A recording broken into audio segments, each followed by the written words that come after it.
Hey, what's up? It's Jim, and today I'm going to talk about Mission Impossible Fallout. The character of Ethan Hunt is a never-stopping, never-ending, always finding the right solution kind of character. He's kind of beyond belief. He's almost a superhero unto himself. He's sort of like Tom Cruise's dream secret agent that he gets to play and show off to everyone and be a movie star still with. And in a lot of ways, Ethan Hunt is the Mission Impossible franchise. I mean, you probably knew that, but it's the same way in that it is always trying hard to entertain you. It is always pushing forward as fast as it can. It is always trying to one-up itself. It is always trying to get you to the theater, whether you want to see Tom Cruise anymore, whether you see Mission Impossible movies between the times when they release Mission Impossible movies. It doesn't matter. Tom Cruise, Ethan Hunt, and Mission Impossible are going to impress the fuck out of you to come see these movies, preferably in an IMAX or something, and get you excited and give you a thrilling, good time. These films aren't really about what they're looking for necessarily. These are like ultimate MacGuffin movies. I mean, this one less so because it's like plutonium and that's like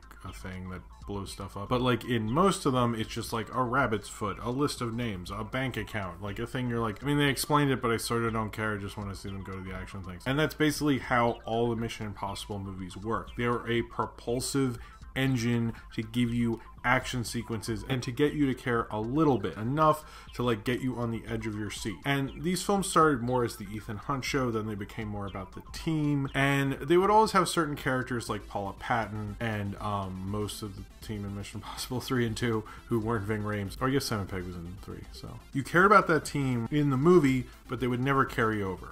Mission Impossible Fallout is kind of, in some ways, it's a little different because the team are all people we've seen in previous Mission Impossible movies. Simon Pegg's Benji, Ving Rhames' Luther, Ilsa Faust, played by Rebecca Ferguson. These are all people we've seen before. This is almost sort of, you know, like a Fast and Furious movie or like an MCU thing, but honestly more like the Fast and Furious film because there's not spin-offs, they're all connecting or something. They're all people from previous movies brought together for fans of these kind of movies. I mean, it's basically, you know, what it is. The thing that this Mission Impossible does really well with its continuity, because every character you've been with and have kind of almost a familiarity with, whether it's Tom Cruise's wife, who we haven't seen in a while, honestly. I don't think she was in Rogue Nation. She was barely in Ghost Protocol, and she was definitely in 3. We see Ilsa Faust again, Rebecca Ferguson, who is the standout, who I'm honestly surprised she came back, because most of the time she's the character who, like, does not come back. They're adding continuity to it, which is something certainly newer to the Mission Impossible films. They feel like almost a genre unto themselves. Like, they don't really acknowledge what else is going on cinematically, sort of like James Bond sort of used to in some ways, but then sort of doesn't. This kind of operates more like what Bond franchises usually do. How the Bond franchise works, there's a lot of ins and outs of it, but basically they kind of try to acknowledge what happened cinematically,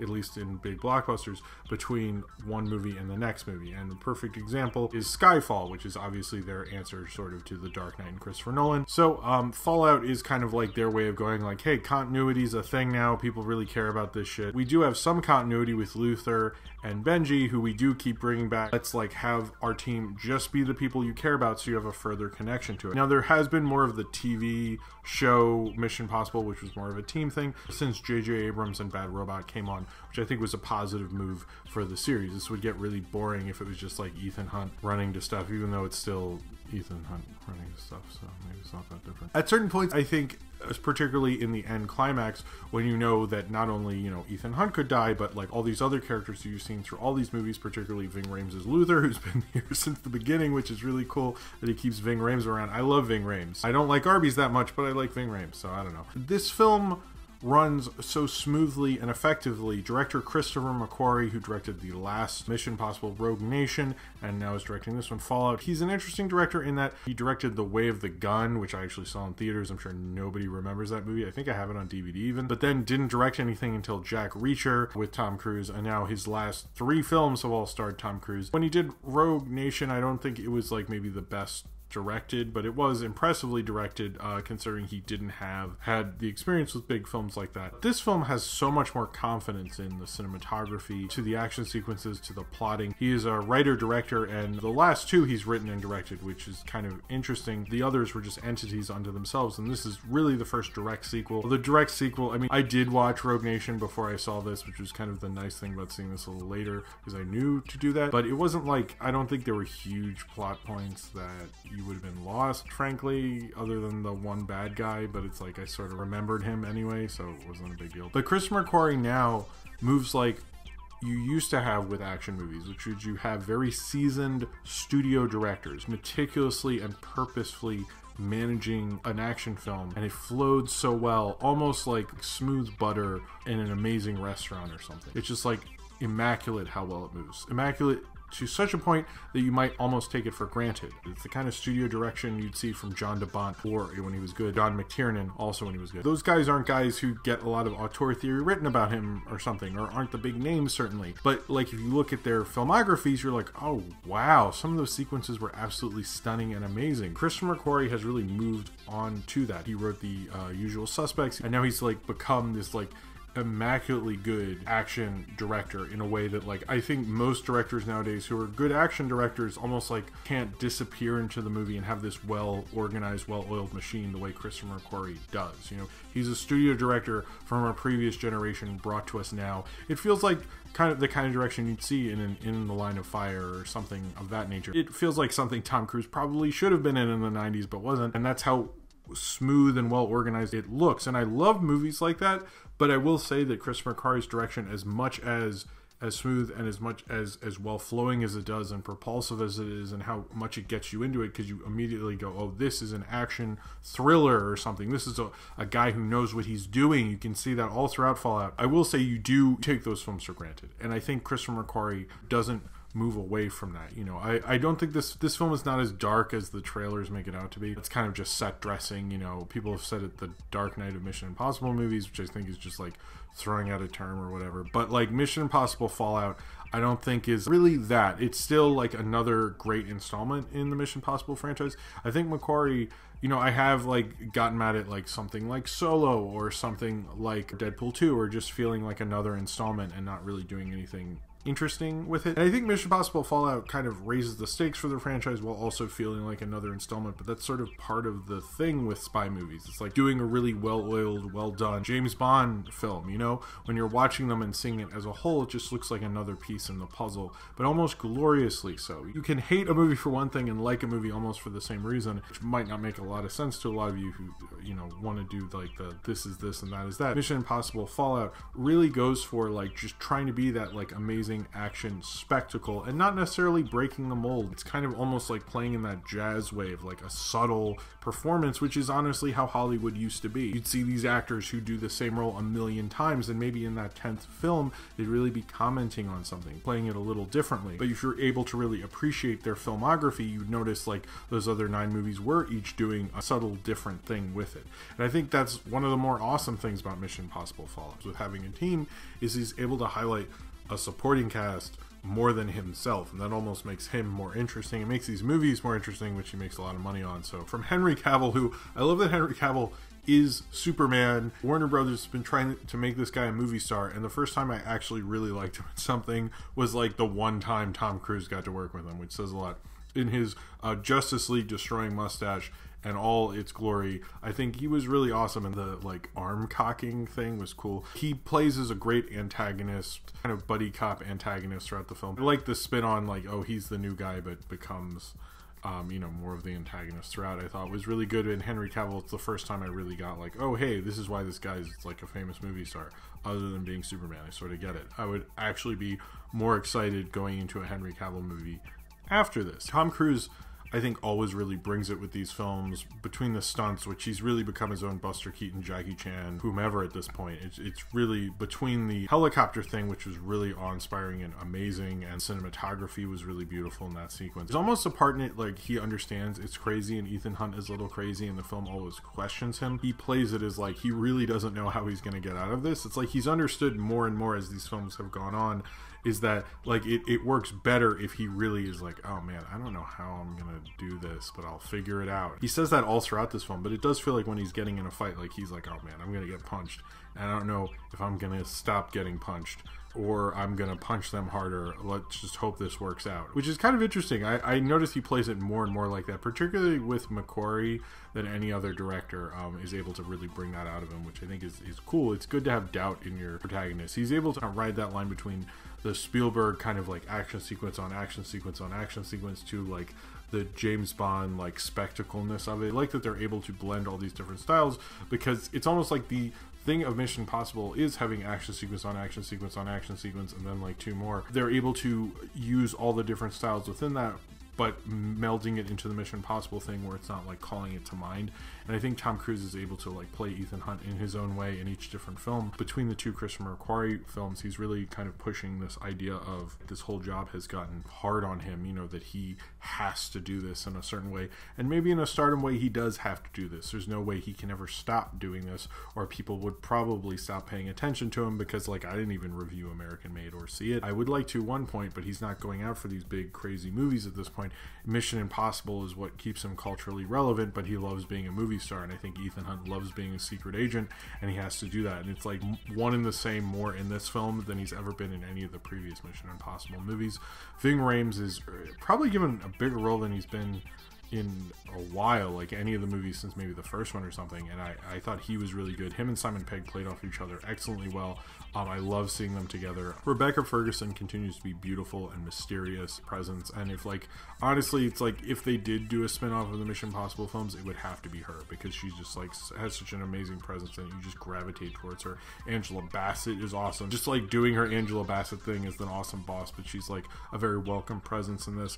Vanessa Kirby, who you probably know from The Crown, is great. She actually plays the daughter of a character from the first film who they mentioned. I heard there was a connection and I couldn't tell. I thought like there was going to be like a cameo or something, but there isn't. But there is someone, I figured it out later basically, but you can look online, there is a connection. And Vanessa Kirby apparently knew about it and based her performance on that previous character who she's playing, Max, from the first film, who she's playing the daughter of, which I think is really cool. The Mission Impossible movies are always a treat for me. I don't go to the IMAX a lot.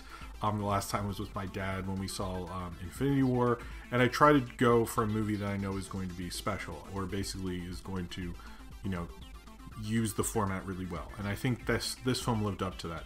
I've been doing it since Mission Impossible Ghost Protocol, which was just amazing, and you actually could only see it in IMAX the first week or so, which was cool. This film was shot by Rob Hardy, who previously was the cinematographer on Ex Machina and Annihilation, I guess is Alex Garland's kind of DP guy. He did an amazing job, really did a lot with sunlight and shadows, and even how impeccably made this film was really highlighted IMAX. Like the sound design, there's a part where Rebecca Ferguson's riding this motorcycle through like this like kind of where are they, in Rome or no, Paris, where they're like, where she's in Paris and they're driving through like this one like tunnel where there's all these like kind of open door things, and you heard this like there are certain things where sometimes I see a big Hollywood movie and I go, hey, the Hollywood machine really works. It like impeccably, it runs and it's moving, and it's sometimes glorious to see that. And I think Tom Cruise is able to do that with the Mission Impossible films. And the last, 4 since J.J. Abrams has really taken over, I don't necessarily think it's him, but kind of the ones since 3 have really had this sort of connective tissue, and this almost feels like the ultimate connective tissue with it. It doesn't feel so much like I totally see them just being able to make installments of this forever and ever until Tom Cruise like dies, or till he dies. I don't see him ever stopping making these, and he just brings his all to it, and these films really bring it all to the film. I do think they're like endless search for the MacGuffins in these films. It almost like sort of doesn't matter if they win, because they're gonna win. Spoilers, I guess, they always win in Mission Impossible movies. Like, you get it. And this film, I don't think necessarily like doesn't think you think it's gonna it's gonna work out for them or something. You get like it's impossible and they'll be arrested or something. Has that ever happened in the show? I didn't watch the show that much, but I don't feel like it ever would. Like, I think with these Mission Impossible movies, it's like it is about the journey, not the end result. And that is what's so awesome about it. It is awesome seeing action sequence on top of action sequence on top of action sequence. But also, I think this film cares about the journey. I think this film really cares about the journey going on, you understanding it. And clearly, there's so many action set pieces in this that are not just really good and really thrilling and really awesome to watch, but you understand the location of it, you understand the geography of it, which is so important in an action film. Something that Brad Bird really did with Ghost Protocol, which by the way is still my favorite, but like whatever. To make an effective Mission Impossible action sequence, you really need to understand the geography of an action sequence. And this film does that so well that I never was like, what's going on? The stylish kind of cut around nature of action movies never really works. You really need to know what's going on for them to be actually good movies. There's some exceptions to that, but for the most part, like, you really do need to precisely know what you're doing with your camera. And Christopher McQuarrie was able to do that, and they're able to like really bring it for Mission Impossible Fallout. This is a really great, really well made, really entertaining, large format theater kind of movie. It is a reason to pay extra for, because you can really be wowed and awed at this sort of a thing. Tom Cruise and Mission Impossible had, over these last 4 films, have had a better run than Daniel Craig's Bond movies have. I think Skyfall might have been a bigger high than any of them ever, or Casino Royale, but you know, between Spectre and, you know, Quantum of Solace, I think these have all been very consistent. Hey, Mission Impossible 2 sucks, but you know, how many of those Pierce Brosnan Bond movies suck too? This is just such a well-made, such a well-constructed, such a well-moving franchise that anytime there's a Mission Impossible movie, I get excited for it and I never get let down. And that's the kind of dependability we don't get from franchises. Hell, how many franchises have I been, and you as an audience, have been disappointed in this summer? Mission Impossible and Tom Cruise and these movies don't ever want you to be disappointed. They try so hard. They bring so much to these films that you can see it all on screen, and every time I'm just happy to be there to witness it yet again. And sure, this does feel like yet another one, but I'm just sort of happy to see them be able to pull it off and keep that ball in the air yet another time. And I think Mission Impossible Fallout, it might not be the best one, it might be the second best one or the third best one, and that's a pretty damn good average to go on.